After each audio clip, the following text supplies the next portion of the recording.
पानी रे पानी। लेखक अनुपम मिश्र। कहाँ से आता है हमारा पानी और फिर कहाँ चला जाता है हमारा पानी? हमने कभी इस बारे में कुछ सोचा है? सोचा तो नहीं होगा शायद, पर इस बारे में पढ़ा जरूर है। भूगोल की किताब पढ़ते समय जल चक्र जैसी बातें हमें बताई जाती हैं। एक सुंदर सा चित्र भी होता है इस पाठ के साथ।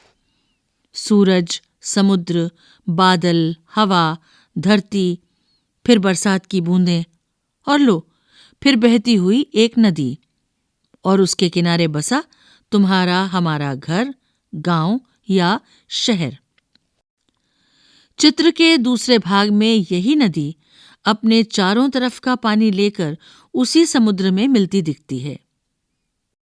चित्र में कुछ तीर भी बने रहते हैं। समुद्र से उठी भाप बादल बनकर पानी में बदलती है और फिर इन तीरों के सहारे जल की यात्रा एक तरफ से शुरू होकर समुद्र में वापस मिल जाती है। जल चक्र पूरा हो जाता है। यह तो हुई जल चक्र की किताबी बात, पर अब तो हम सब के घरों में, स्कूल में, माता पिता के दफ्तरों में, कारखानों में और खेतों में पानी का कुछ अजीब सा चक्कर सामने आने लगा है। नलों में अब पूरे समय पानी नहीं आता। नल खोलो तो उससे पानी के बदले सूं सूं की आवाज आने लगती है। पानी आता भी है तो बेवक्त, कभी देर रात को तो कभी भोर सवेरे। मीठी नींद छोड़कर घर भर की बाल्टियां, बर्तन और घड़े भरते फिरो। पानी को लेकर कभी कभी कहीं कहीं आपस में तू तू मैं भी होने लगती है। रोज रोज के इन झगड़े टंटों से बचने के लिए कई घरों में लोग नलों के पाइप में मोटर लगवा लेते हैं। इससे कई घरों का पानी खींचकर एक ही घर में आ जाता है। पृष्ठ 129। लेकिन मजबूरी मानकर इस काम को मोहल्ले में कोई एक घर कर बैठे तो फिर और कई घर यही करने लगते हैं। पानी की कमी और बढ़ जाती है।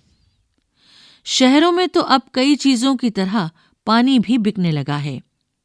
यह कभी गांव शहरों में ही नहीं, बल्कि हमारे प्रदेशों की राजधानियों में और दिल्ली, मुंबई, कोलकाता, चेन्नई और बेंगलोर जैसे बड़े शहरों में भी लोगों को भयानक कष्ट में डाल देती है। देश के कई हिस्सों में तो अकाल जैसी हालत बन जाती है। यह तो हुई गर्मी के मौसम की बात। लेकिन बरसात के मौसम में क्या होता है? लो, सब तरफ पानी ही बहने लगता है।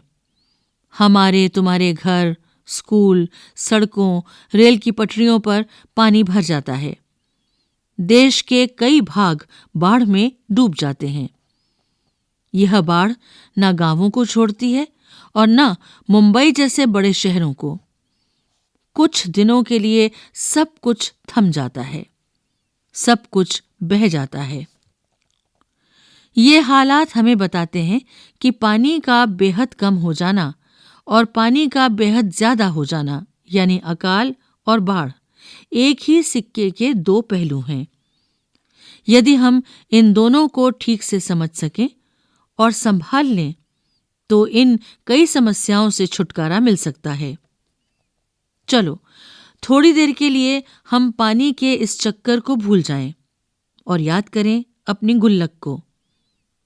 जब भी हमें कोई पैसा देता है, हम खुश होकर, दौड़कर उसे झट से अपनी गुल्लक में डाल देते हैं। 1 रुपया, 2 रुपया, 5 रुपया, कभी सिक्के तो कभी छोटे बड़े नोट, सब इसमें धीरे धीरे जमा होते जाते हैं। फिर जब कभी हमें कुछ पैसों की जरूरत पड़ती है तो इस गुल्लक की बचत का उपयोग कर लेते हैं। पृष्ठ 130। हमारी यह धरती भी इसी तरह की खूब बड़ी गुल्लक है। मिट्टी की बनी इस विशाल गुल्लक में प्रकृति वर्षा के मौसम में खूब पानी बरसाती है। तब रुपयों से भी कई गुना कीमती इस वर्षा को हमें इस बड़ी गुल्लक में जमा कर लेना चाहिए। हमारे गांव में, शहर में जो छोटे बड़े तालाब, झील आदि हैं, वे धरती की गुल्लक में पानी भरने का काम करते हैं। इनमें जमा पानी जमीन के नीचे छिपे जल के भंडार में धीरे धीरे रिसकर, छनकर जा मिलता है। इससे हमारा भूजल भंडार समृद्ध होता जाता है। पानी का यह खजाना हमें दिखता नहीं, लेकिन इसी खजाने से हम बरसात का मौसम बीत जाने के बाद पूरे साल भर तक अपने उपयोग के लिए घर में, खेतों में, पाठशाला में पानी निकाल सकते हैं। लेकिन एक दौर ऐसा भी आया जब हम लोग इस छिपे खजाने का महत्व भूल गए।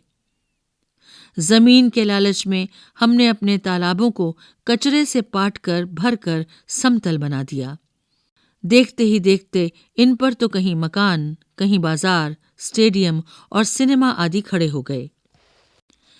इस बड़ी गलती की सजा अब हम सबको मिल रही है। गर्मी के दिनों में हमारे नल सूख जाते हैं और बरसात के दिनों में हमारी बस्तियां डूबने लगती हैं।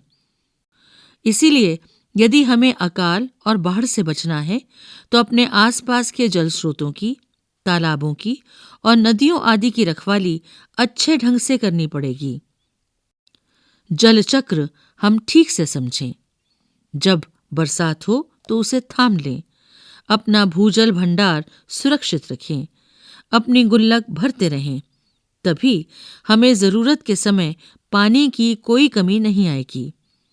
यदि हमने जल चक्र का ठीक उपयोग नहीं किया तो हम पानी के चक्कर में फंसते चले जाएंगे।